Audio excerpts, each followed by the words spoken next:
So you might have noticed that we haven't had any iPad updates at all this year. In fact, that's never happened before in the entire history of the iPad. Every year, we've had at least new iPad model until now, which means that 2024 will be one of the biggest years for the iPad yet, with all models expected to receive some substantial upgrades. The 2024 iPad Pro is getting the biggest ones by far, and we will have an updated Leaks and Rumors video on what to expect soon, so feel free to subscribe for that. However, this video is all about the iPad Air, which is also getting some very major changes next year. And if you do have an iPad, any iPad for that matter, I highly recommend giving Paperlike a try. Paperlike's new cleaning kit is the ultimate screen cleaning accessory, now redesigned with refillable palettes, offering up to 500 cleanings and made to last up to 10 years. The sleeker design and tough hard shell casing makes the cleaning kit a must-have for traveling too.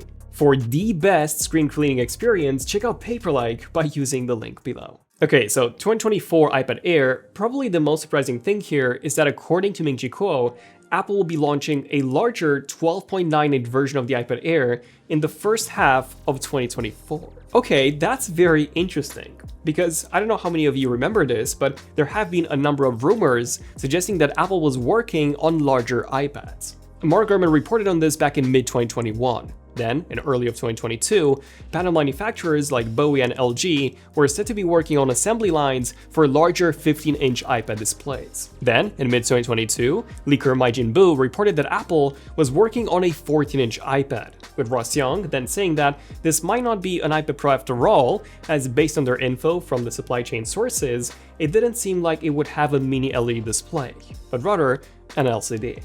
So all of this essentially pointed towards Apple making a 14-inch iPad Air instead, which of course wouldn't really make a lot of sense unless the iPad Pro got an even bigger display.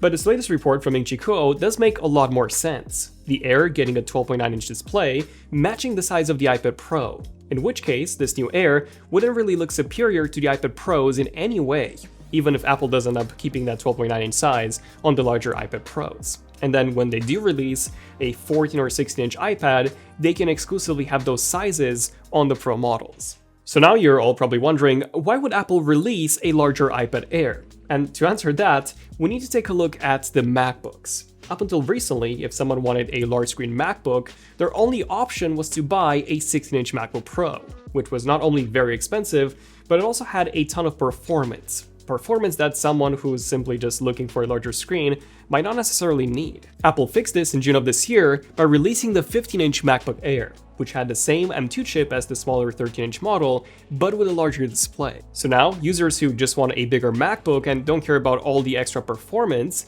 they can just get one for $1,300, as opposed to $2,500, which is what they had to pay before with a 16-inch MacBook Pro. And Apple is applying the same mentality here with the iPads. If someone wants to buy a large screen iPad today, their only option is the 12.9-inch iPad Pro, which costs a whopping $1,100. That's a lot of money if you don't really need all the bells and whistles of an iPad Pro. And speaking of the iPad Pro, the 2024 models are said to be getting much more expensive due to their upgrade to custom OLED panels that are said to be using dual layers instead of one in order to achieve a similar level of brightness to the mini LED display that's on the current 12.9-inch iPad Pro. And some rumors were even pointing to as much as doubling in price for the 2024 iPad Pros because of the switch to custom OLED displays, which means that Apple will definitely need a more affordable large screen iPad, which is what this new iPad Air is going to be. Which brings us to the next question, which is, how much would such an iPad Air cost? Well, the current iPad Air costs $600 for the 64GB model and $750 for the 256. The 11-inch iPad Pro currently costs $800, while the 12.9-inch iPad Pro costs $1,100, both for $128. My prediction is that this new 12.9-inch iPad Air would cost between $800 to $900, so similar to the price of the current 11-inch iPad Pro. And I'm also expecting the base storage to get bumped to 128GB. Obviously, that's still a lot of money, but when you consider that you're getting a large screen iPad with a powerful M2 chip and a lot of the features of the Pro models, I think that a lot of people would actually go for it. Okay, so let's say that you're pretty much sold on the idea of a more affordable 12.9-inch iPad Pro. What sort of features will you miss out on when compared to that iPad Pro? Well, the biggest one really will be that display. It will lack 120Hz ProMotion, and it will simply be an LCD panel as opposed to the mini LED display of the current model, or the OLED of the 2024 model. However, I think that for most people, this is still gonna be fine. I mean, sure, I don't think it's great that for $800 to $900, you get a 60Hz LCD display, whereas Samsung ships their Galaxy Tab S9, which is similarly priced by the way, with a 120Hz OLED display. On the plus side, Apple's LCD iPads are much brighter than Samsung's OLED tablets, so outdoor visibility will be very good. And Apple's colors are also very accurate, so if you do any creative work, you're definitely going to love this iPad. Another downside compared to the iPad Pro is going to be the chip. The current iPad Air comes with the M1 chip. The new model will likely get the M2, matching the current generation of the iPad Pro. However, the 2024 iPad Pro will then get the M3, so the iPad Air will be one generation behind. That being said, the M2 is more than powerful enough for any iPad creative workflow. Things such as 4K video editing, graphic design, and Affinity Photo or Affinity Design will be a breeze with that M2 chip. Compared to the iPad Pro, you're also going to be missing out on Thunderbolts, but if you're not transferring large video files back and forward, this won't really matter.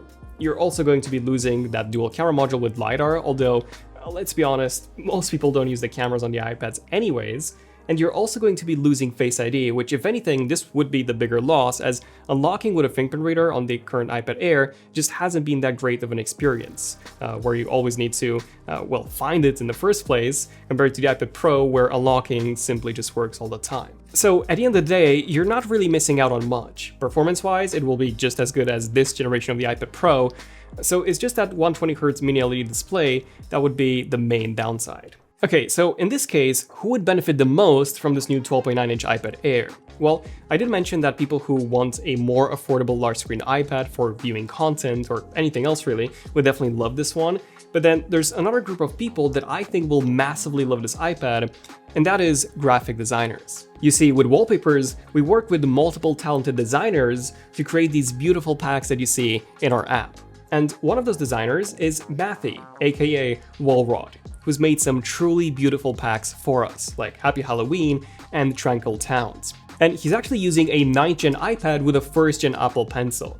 But that iPad has one major limitation, which is that in Procreate, at an 8K resolution, which is what our wallpapers are made in, he can only have one layer.